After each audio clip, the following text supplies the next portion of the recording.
Hello, Oka. How you doing? You gonna come teach a class with me? Yeah? Wanna come teach a class? Alright, you guys have convinced me to do it. Those of you who know me and have taken my classes, you have requested a whiteboard presentation. So I figured we'd crack out the whiteboard, get it hung. I'm currently working in kind of the classroom space of my shop, where I can actually teach in-person classes. So I finally pulled out my big whiteboard, drew a diagram, figured I'd film the first lesson. So what I want to talk about today is the coolant system on your marine engine. Now, a marine engine has two different types of cooling systems working together, typically. Now, the first one you're going to hear is the raw water cooling system, and the second one is the coolant system, the actual engine coolant system. And that's what I have drawn up here today. You're going to see a little bit of raw water in the circulation process, but most of what we're talking today is about coolant and coolant only. Another presentation I will do raw water so you guys can understand the raw water circuit and how that all plays in. But I figured we'd start out with the basics. So let's get started. Most of you have seen any engine in your car, truck, boat, machinery, whatever, most likely is going to have a coolant system of some sort. There are air-cooled engines out there. We're not going to get into that right now. We're just going to talk about actual water-jacketed cooling systems for diesels.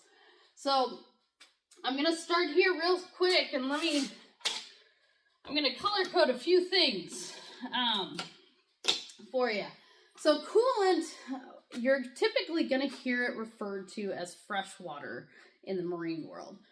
Fresh water not meaning like fresh water, literally like lake water, but fresh water as in actual antifreeze coolant. And coolant is a rather fascinating liquid. It's actually a mix, typically 50-50. Most manufacturers call for about a 50-50 mix, depending on temperatures and environment and that sort of thing. And coolant has a couple jobs. Ironically, coolant by itself does a really poor job of actually cooling. It's the water that's mixed with it that's able to pull the heat out of the actual engine block. So I'm not going to get super scientific behind all the thermodynamics. If you want more of that, let me know. For now, we're just going to talk about the circuit and what all these parts do and look like in real life. But coolant not only helps cool the engine, but it also helps with boiling and freezing. You know, that's super important, right? This engine has multiple explosions happening within this engine block, and it very quickly gets over boiling temperature. So we want something that can withstand that temperature and not boil. If we're working in sub-zero temperatures, which ironically tonight it's very cold here in Washington, so you know, the coolant in my car is doing its job. It's not freezing up and turning into a block of ice. So it will prevent the water that's inside, that's mixed with the coolant, from actually freezing. So that's super important. Another really important thing is it helps prevent corrosion. It has a lot of corrosion inhibitors mixed in with it, because typically we're talking about like an iron or aluminum block, and you're going to get iron oxide or aluminum oxide. Lots of corrosion, lots of crusty chunks in the bottom of the block that's eventually going to impede flow and be a real problem.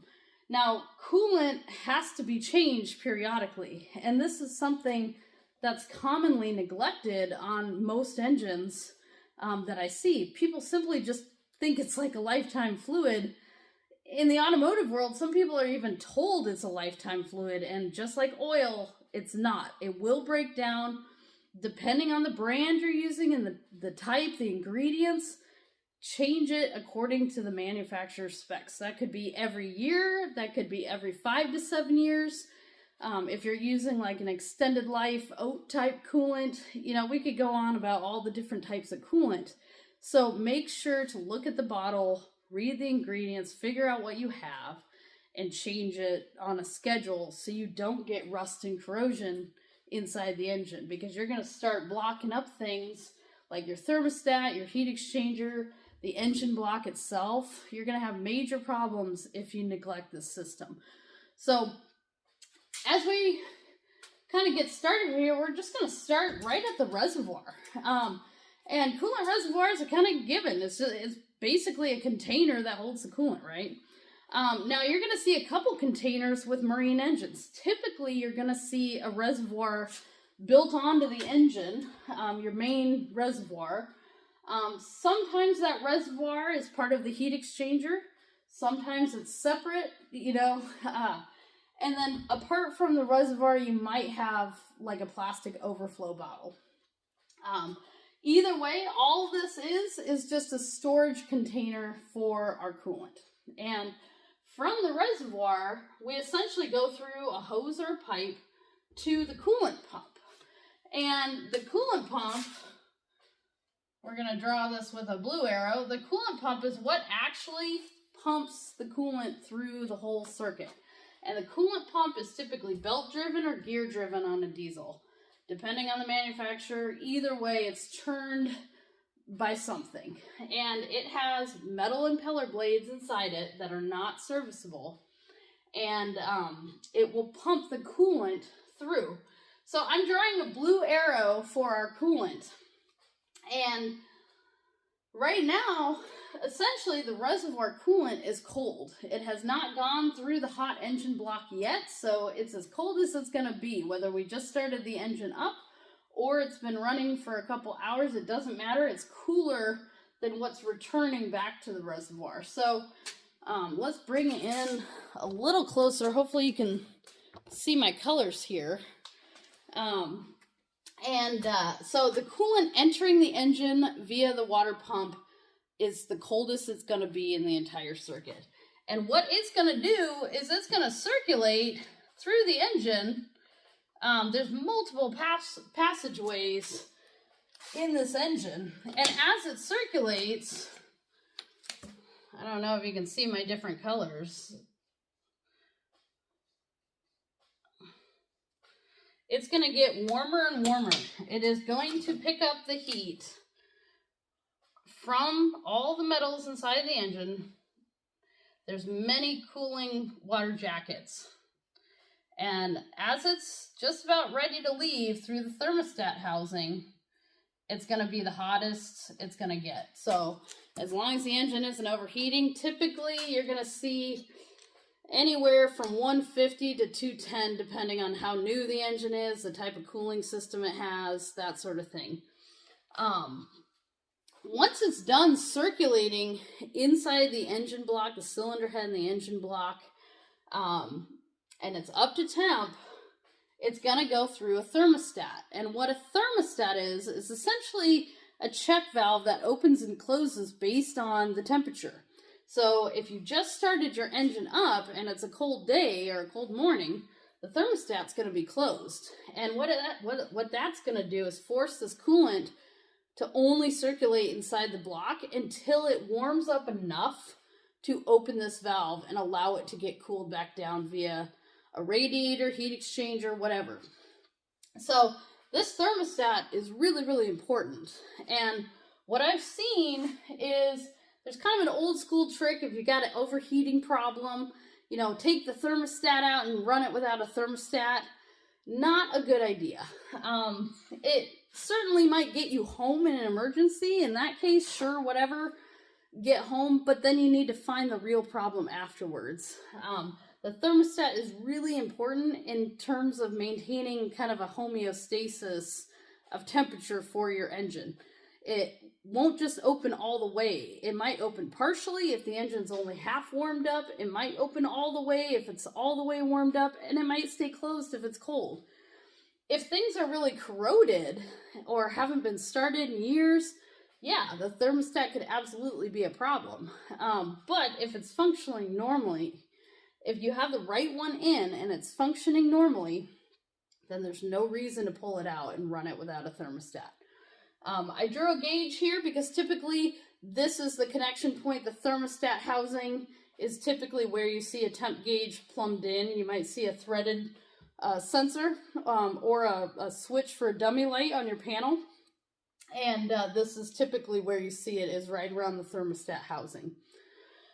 So once the coolant makes it through that thermostat housing, you know, we're now operating, you know, about 180 degrees. You know, most engines are right around 180, not including like brand new engines. Brand new engines are actually even running hotter. I'm seeing like 200, 210, 215.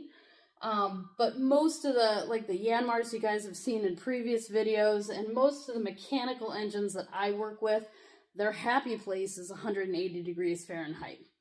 So now we need a way to cool that coolant down, because otherwise, if we were to just circulate it in this block, it's going to get hotter and hotter and hotter until we either blow the head gasket, crack something, typically a cylinder head first, crack the block.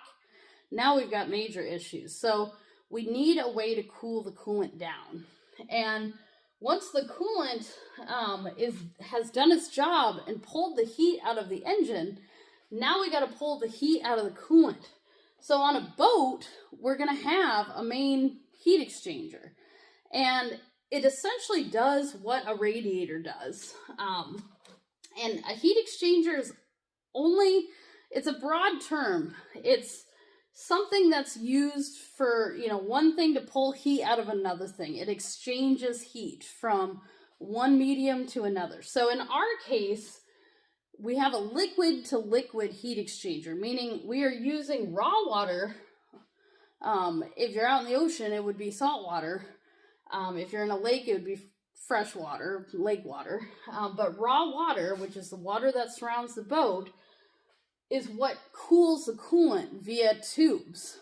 The coolant comes into the heat exchanger, or if the heat exchanger is being used as the actual coolant reservoir, the coolant is going to surround these tubes. And that's why I drew kind of this blue arrow, because you've got many small tubes that pass through this, and around the tubes is the coolant. So a good heat exchanger, an efficient heat exchanger, is going to have lots of little tubes in it.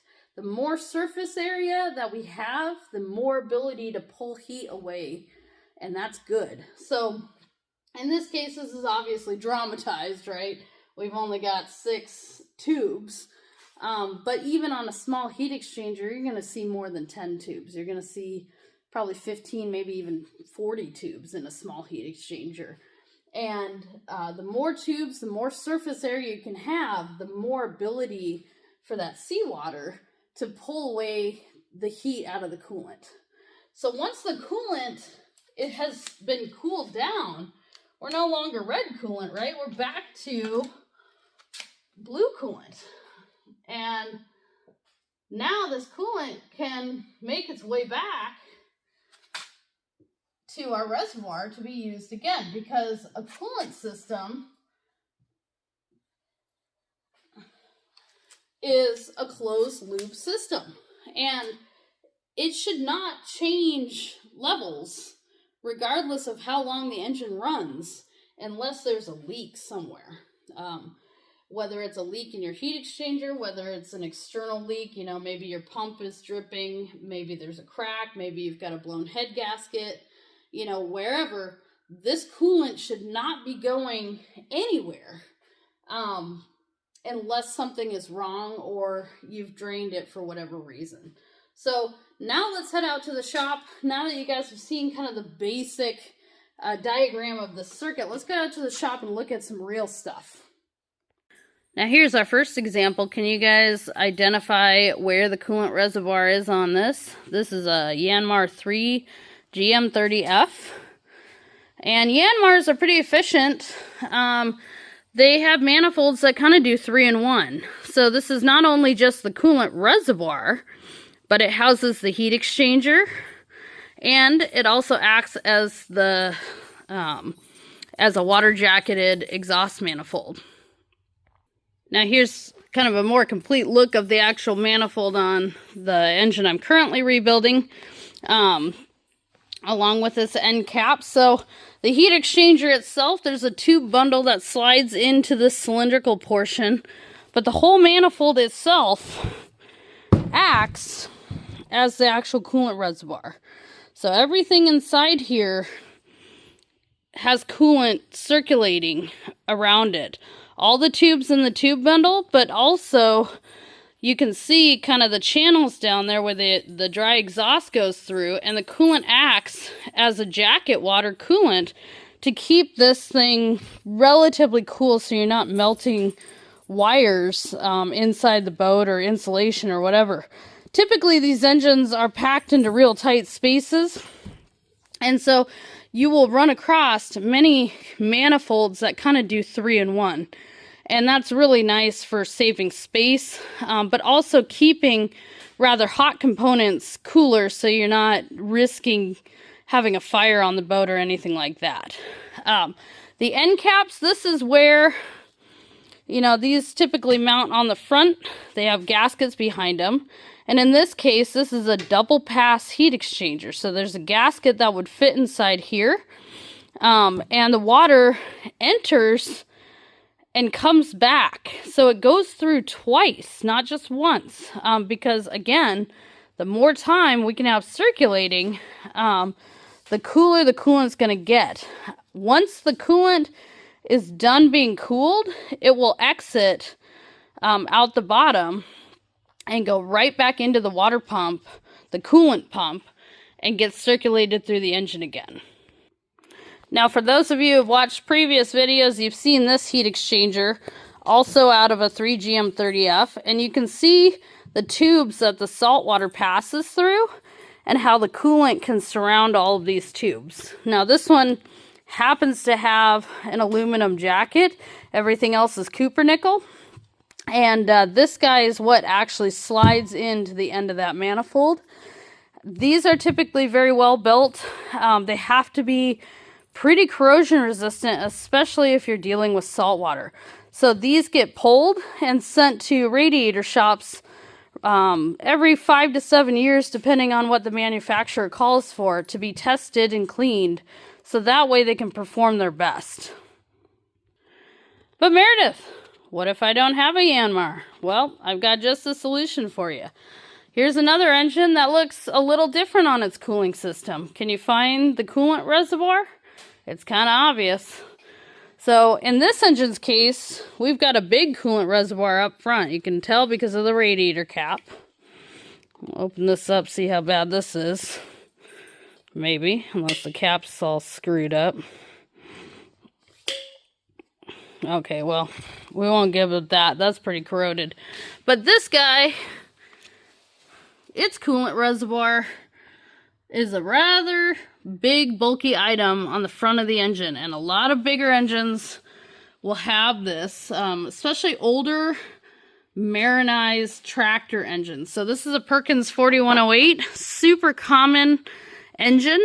And it wasn't just used in boats. It wasn't built for boats originally, but it did get marinized and used in many, many boats. So this is where you see kind of marinization add-on packages where you don't have custom, marine stuff, built from the factory. You have kind of add-on stuff. So you're going to have your reservoir bolted to the top, and directly underneath it, missing its pulley, is the coolant pump. Underneath this housing is the thermostat, and I'll show you on the other Perkins up there. But the coolant reservoir, this is more similar to like what you're seeing in the whiteboard diagram. You've got the reservoir typically mounted on the front of the engine somewhere. This guy's missing its exhaust manifold, but the coolant does go into the exhaust manifold and water jacket it. And then you've got a heat exchanger that's bolted to the back. And very, very simple concept. Now here's that same type of heat exchanger also off of Perkins 4108. If you couldn't tell, the blue paint kind of gives it away. But this is what I call a remotely mounted heat exchanger. You could literally mount this anywhere. You could mount it on the bulkhead next to the engine. But Perkins mounts them on the back of the engine, typically over the reverse gear transmission. I cut this one open for my students, and you can see just how many tubes are inside that. So similar to the Yanmar one, you're going to have 4 pipes going in and out. And this one only has 3 because, of course, one of them was cut away. But the coolant surrounds these tubes, and the salt water comes in through the end, through these smaller tubes, and then goes through the tiny copper tubes and comes out the back side. So heat exchangers like this typically are made of copper, sometimes copper nickel, and different alloys. They're typically cheaper and not as high quality as the Yanmar ones, but they do their job, and as long as you stay on top of maintaining them, they do just fine. Now here, for those of you wondering when I was going to show you a water pump, this is the water pump off our 4JHBE. And this guy is mounted to the front of the engine. So these cooling jackets, the water pump is right here, right in front. And like most coolant pumps, it is belt driven. So you're going to have your belt pulley, and this guy's just sitting up here. There's your belt pulley. And here's the pump itself. And this is a pretty typical shape, kind of a triangular shape. In the 4JH's case, their lower pipe comes in. They have a lower pipe that goes in and actually bolts to the block. That's kind of like your lower radiator hose. This guy, the way I know this soft salt water is that is salt that's dried. So if you're working on a cooling system and you've drained your coolant and you get this white salty residue, this is how I know salt was mixing with the cooling. I should not see white residue if the coolant was doing its job. Now this pump does 2 in 1. It actually acts as the thermostat housing as well. And this little guy is your thermostat. Let's see if I can pull that out. All right, here we go. So this little guy, very simple indeed. This is 100-plus-year-old technology, and it is still used. Bigger engines, you'll see more than 1 thermostat. Sometimes you'll even see like 4 thermostats. And all it is a valve that's like controlled by its spring. So it will open and close. This spring will expand and retract with temperature changes and open this. There's a small bypass, this little tiny hole, for when the engine's cold. So you do have very, very small, coolant circulation, but coolant won't truly circulate until this valve actually compresses and opens, allowing coolant to actually go through the circuit.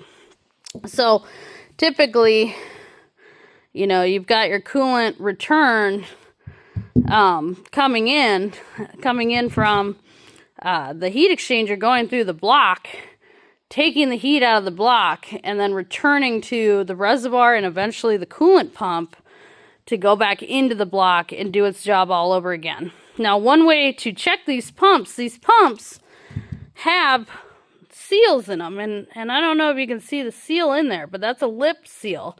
And if you see this pump dripping coolant from behind the pulley, because typically the pulley, you're not going to be able to see that, but if you see evidence of coolant dripping down the front of your engine, that is a sign that your seal has failed. Some of these pumps will have a weep hole, and that's also another place to show you if an internal seal is failing. But if you actually take your pulley off and see that seal leaking, these pumps typically are not serviceable, and you have to replace the whole thing. On the back of this pump, there is a cover that's removable, and behind it you would see a metal impeller, and basically it just looks like a propeller blade, and that's what, as this spins, I'm turning the impeller inside the body, which would then circulate the coolant. Here's kind of a final example on another Perkins 4108. This coolant pump is actually missing, but what I wanted to show you is this is what happens when corrosion starts to take over. You get this rock hard sediment buildup, and this engine had an overheating problem. Part of the head, everything around the cylinders was full of rust and crud. The pipes coming out of the block, they were all blocked up with rust. And so this is why it's super important to A, check your heat exchanger when you're supposed to and have it fixed or replaced, and B, make sure that you change your coolant on time, because once coolant goes bad, its corrosion inhibitor properties, its temperature protection, it goes away, and you're essentially running just straight water at that point, and there's no protection from that water damaging the inside of your engine block. And these blocks are not cheap. A 4-cylinder engine, new, is around 20 grand or more, depending on, which manufacturer you're looking at. So we want to protect our water passages. We do not want this to be a raw water cooled engine, because once salt gets in here, especially on these tractor engines, these engines were never designed to see salt water. They were meant to be used on the farm originally. That's what this block was cast for. It was not cast with special alloys for extra corrosion protection. Yanmar, Volvo, that actually make marine engine blocks, those are dedicated for the marine environment.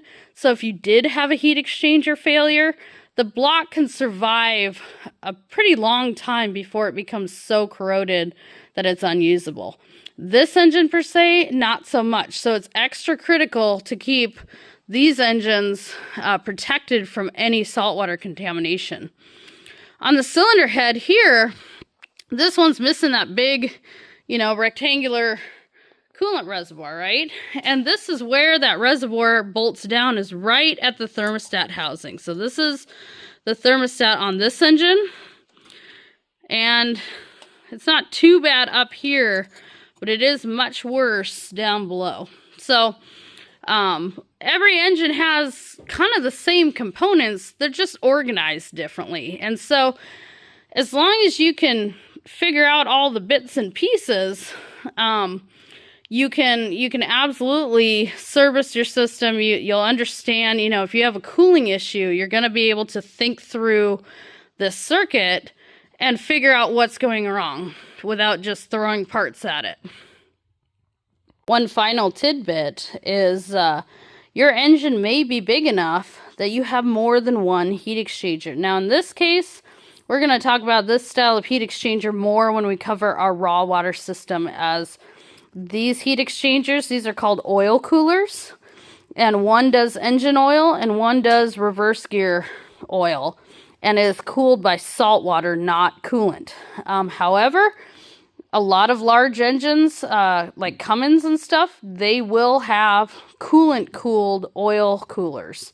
And this one's in real bad shape. It's been corroding for many years. I'm sure it's original.